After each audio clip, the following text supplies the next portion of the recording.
Welcome to Meeples on Meeples, episode 88. I'm Adam. And I'm Brian. As usual, before we get into our game of the week this week, I want to invite you over to all of our social media pages, Facebook, Twitter, we have Instagram, but you know what, you get the point. Go over to those pages, like our accounts, follow along. Also, of course, go to YouTube, like our videos, check out what we've reviewed, and check out our website, meeplesandmeeples.com. This week's game of the week is Fantasy Flight's Game of Thrones: The Iron Throne. It's based on the Cosmic Encounter rule system, so you might be familiar with that. It'll help you learn to play a little bit faster. But basically, each person is in control of a house. You have your leader card, and each leader has a special ability over here which can definitely help you win the game and will affect your gameplay and your strategy. So you get to choose one of your 5 characters to put the leader card out. Whichever one you don't choose to be a leader becomes one of your support characters. You put 4 power on each, that's what the crowns represent, and another player will take their house, and then you each have your own deck of cards. You draw a hand of 5 cards, and when it's your turn, you flip from the communal deck. This decides who you're going to face off against this particular turn. So, as the Lannisters, I flip up, and convenient for our example here, I am going to be facing her. So, the next step is each house that is actively involved gets to move 1 power from their leader to one of their characters. It does not have to be the character you're going to choose to put into battle. So I would take 1 power, maybe I want to move it over to Jamie here. And you each get to draw a card to add to your hand. So both sides would do that. Next up, you're each going to choose one of your characters to push forward into battle. It's never your leader, it's always one of your supporting characters. So since I just added, and I know that Jamie has 5 power, maybe that is the person. So you slide them forward on the table towards the opposing players, and you turn it with the sword showing that I'm the attacker. The defender would see who I put into battle, and then they'd choose who their defender would be. And they do something similar. They slide them forward, shield side out towards the attacker, and now it moves on to people offering their help. So the other players at this point can each, you go around the table clockwise from the attacker, and they say, I would like to offer my support to Brian, the attacker, okay, House Lannister. I can choose to accept or decline. If I decline, they cannot turn around and offer to help the other side. It's kind of like the other house saw them offer their help and they want nothing to do with them. They can't be trusted now.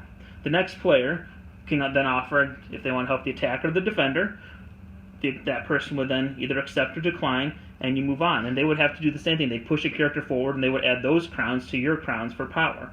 So now everybody can see exactly what characters are involved and how much power is set for each side by just counting the crowns that have been pushed forward. Then, the attacker and the defender, the main players, we would each look at our hand of cards, and we would choose if we wanted to attack a card with a number on it. This would be a power of 10, and I'd add that 10 to my crowns. So right now I have 5 crowns. At 10, I'd be an attack value of 15. Perhaps I'd offer a truce, and we could talk and say, hey, I'm going to do a truce. Do you want to do a truce? And that's where you get to make a deal. We'll talk about that in a moment. Or, since I have Jamie out there, if I have one of his cards in my hand, I can play this card after house cards are revealed. So I would pick one of these, and after they're revealed, I could choose to use this power. Choose one supporting player on your side, that player withdraws. That means you kind of kick them out and they don't get any of the benefit. So I'm going to choose the 10 to attack, and I would set that face down, and then the defender would simultaneously choose a card, and we would reveal. Ouch. So I have 10 plus my 5, I've got an attack value of 15 against his, do you have 5 on there? 25. I would lose. So, since the attacker lost, the attacker suffers losing half the power on that losing character rounded up. Since I have 5, half would be 2.5 round up, I would lose 3 crowns. Now when you take them off of these guys, luckily they go back to your leader, so you still have them in your possession technically, but this character's weakened. If they ever lose all of their power, this would be flipped upside down, the character would be dead, and I could not use them the rest of the game. The defenders, everybody on the defending side, even the people who help them, each get to draw 2 more cards to their hand as a reward. And then the active player gets to take 2 power off of his or her major card. Oh, everybody does, I apologize. And put those 2 power on any of their characters. They distribute 2 power. Not only the active player gets to take a hostage from me from my side. They can draw from my hand, or they can draw blindly from my hand. They can't see my hand, so they can steal a card from my hand. I'd have to hold them out like this, and they'd steal one, or they can take the top card of my deck as a hostage. And we'll explain hostages in just a second here. Now, as Brian stated, as the winning player, I got to take a hostage from his house. I could either draw blindly from his hand or from the top of his deck. I took from his hand, and I got Joffrey Baratheon. Now, there's a couple things you can do depending on what you draw as your hostage. You can release a hostage, or you can torment a hostage. Now, when you release a hostage, and this can be done at any point at the beginning of any player's turn, you would give that back to the player who you took it from. They would put it in their hand, and then you would get to draw one card from your own house deck. That was you being kind. You're letting the hostage go, not doing anything bad to them. The other option is you can torment. Now, that depends on what type of card you have. If it's the leader card and you decide to torment, so let's say I had drawn Tyrion Lannister. If I were to have the leader card and torment that player, I would put it back in the discard pile for the player I took it from, and he would lose 4 crowns from the leader card permanently from the game. Now, if it was a different character, as is the case here, I would torment him by giving them back, putting it in the discard pile again, and that character card would lose 4 crowns from the character card. Those go back to the leader card, though, and in most cases, that's going to kill the character. The other option is if you were to draw a hostility or a truce card, one of these or one of these, and you were to torment that character, you then get to, again, put that card back in the discard pile of the house you took it from, and take 1 power from any of their characters and put it back on their leader card.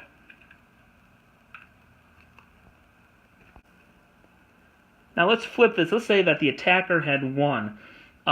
This is how you win the game, so it's kind of important we mention this. If I win, myself and anybody who was on my side, who backed me up in the attack, would take one of these influence tokens off of our house, and we would put it on the house that we beat. And so slowly, let's say I win an attack there, let's say later on in the game I attack and I spread one there, and the first one to get all 5 of their influence off of their house, it doesn't matter if they repeat, but the first one to get rid of all 5 and spread their influence around would win the game. Alright, that was the hostility outcome. But let's say we played encounter cards, and when we flipped them, we both played a truce card. Then you have the option of working out a truce with the other side. You have 3 things you can do. You can choose to spread 1 influence to each other's houses. You can take up to 2 hostages, or you can remove up to 3 power from one of the active player's leader sheets and place it on the leader sheet of the other active player. Those are the only options you have. There's no time limit to it, but typically you want to limit it to a minute discussion, and if they can't reach some type of resolution, it would be a failed battle at that point. And finally, there's the betrayal outcome. So let's say we had discussed before laying our cards out that we're going to both lay out truce cards and work out a deal. So we lay out our cards, we flip them over. Lo and behold, Brian betrayed me. Yeah, I did. He wins the game, the encounter, because he laid out the attack card, so he gets all of the normal prizes and awards he'd get there. But because I was betrayed, I then get to take 1 hostage, not just from the other active player, but from everybody who was on his side. So if he had 2, 3 supporters on his side, I get a hostage from every single player. So let's talk about some of our likes and dislikes. I'll kick it off. Component quality, as is Fantasy Flight's typical excellent components. Yeah, I mean, no complaints. I mean, I think everything is double-sided, even the different house portions on that center circle. They're different shapes, too, if you look. Yeah, and your influence tokens are different shapes, even. Each deck, of course, matches the influence and matches the house. Nice card stock was used. Yeah, I mean, it's what you'd expect from Fantasy Flight. I mean, you don't have to say too much. Even the crowns, the power you have, are actual little, plastic crowns. And they stack neatly. I mean, it's just all really well done. I don't think anything else really needs to be said about it. I kind of have a like and a dislike for it. I like the game. Because being Fantasy Flight and one of their other games, this is kind of modeled after Cosmic Encounter. True. Obviously, I like it for that fact because that whole way that game plays. That system is just a solid game, so it works really well being built on that. Well, and let's talk about why we feel in our game group it works so well. I would say, one, high player interaction. Yep. You're always involved in the game, and even when you're not one of the active players, you can try to get involved, and it does matter the outcome of each battle. Mm-hmm. You're watching who's going to spread their influence and win fastest. There's a chance for a little bit of backstabbing or cooperative play in each round, whether you're going to help out the challenger or the defender, whether or not you're going to turn around and stab them in the back or actually continue to help them out. I mean, those are all things that work well in our group. What do you think about the addition of when you take a hostage? Because that was completely new to this game. It's the first time we played through it, I really didn't utilize it well. Mm-hmm. Once I more got the hang of it, it was it's a very powerful ability. Obviously, you can take out an entire character from a player's hand. You can knock 4 power tokens completely out of the game by taking them off the leaderboard.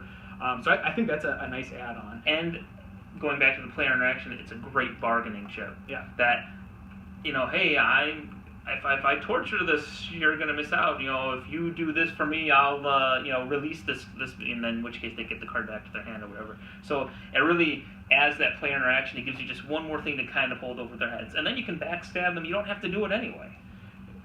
To get to my dislike, though, on how this relates to Cosmic, and we'll get into this, more, I think, in a separate video we're going to do, and comparing those two, but this game is a much more compact, tighter game. It moves forward quicker, but it loses some of the fun from Cosmic. Cosmic, what I enjoy about it, at least, is it's just kind of crazy. You have so many different powers. You have so many different rule-breaking characters in there that can completely change the way the game plays. And because it's Game of Thrones, because it's limited to the houses and limited to kind of that set story, you don't get that craziness. You don't get that kind of just wacky, anything can happen feel. So to me, that's kind of a downside for it, but other people... We'll talk about this in another video. We'll agree to disagree there. But you mentioned theme. Thematically, do you feel Game of Thrones comes through? The idea of houses and vying for power and... No, yeah. I think it's very fitting for this game. I don't have a lot of experience with Game of Thrones, just a little bit, but the little I do know, I'm not even caught up on the show, so I'll get that out there. But the little I do know about the characters and the powers they have and the way they interact in the different houses is very much like you'd expect from the show. And we play with people who are hardcore fans who are completely cut up to every episode.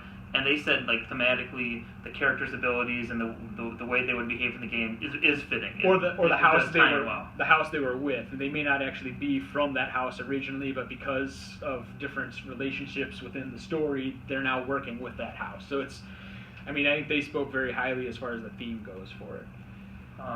Any other likes or dislikes? No, it's all around a solid game. I agree. All right, let's talk strategy then. If you watch our review on Cosmic, or if you've played Cosmic Encounter, it's a lot of the same idea, but it's really, especially when you're going to your battles or the challenges when it's your turn, or even when it's not your turn, it's partnering with the right people, or refusing to partner with the right people, depending on whether it's going to help them win or not. Keeping track of where everybody's at as far as influence goes, so that okay, if I partner with him, he's going to win the game if I win. So maybe I don't want him to give me some help on this battle, or that type of thing. Or at the same time, if you know you need somebody's help to win, because this is like Cosmic, you can have 2 people, 3 people win. If you all spread your 5 influence in the same round, it can be a tie, a multiplayer win. So there was a game where it was you and I. Yeah. It was clear that we could win it if he partnered up with me, and luckily he did, and I didn't stab him in the back, and we both won it. So sometimes you do want to invite other people. I don't know if I have a strong enough card, but if I can just get a few more, if I can get one more character in with me, I think we'll win it, and I still technically win the game, so it's all good. So, and why that's important is throughout the game you want to make sure you're not backstabbing the wrong person all the time, because you may lose. Later in the game you may need them, but at the same time you want to make sure that when it comes to time that you do need them, they're gonna be there for you. We talked about a little earlier too the hostage situation. I think that plays very heavily into this.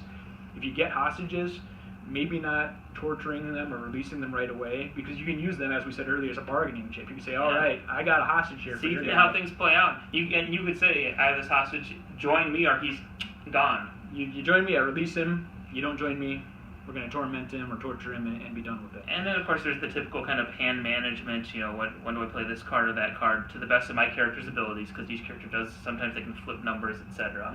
So. Yeah, and keeping track of your abilities, you know, making sure you're utilizing your leader ability, which is always in play. And then when you have the cards for the individual characters that you could use. You can only use the card if that character is the one that you choose to go to battle. So sending the right person forward really will decide what cards you might want to use. But otherwise, it's like I said, it's a hand management and it's a kind of almost a relationship management type of game. Kind of a hectic, crazy, interactive game like that.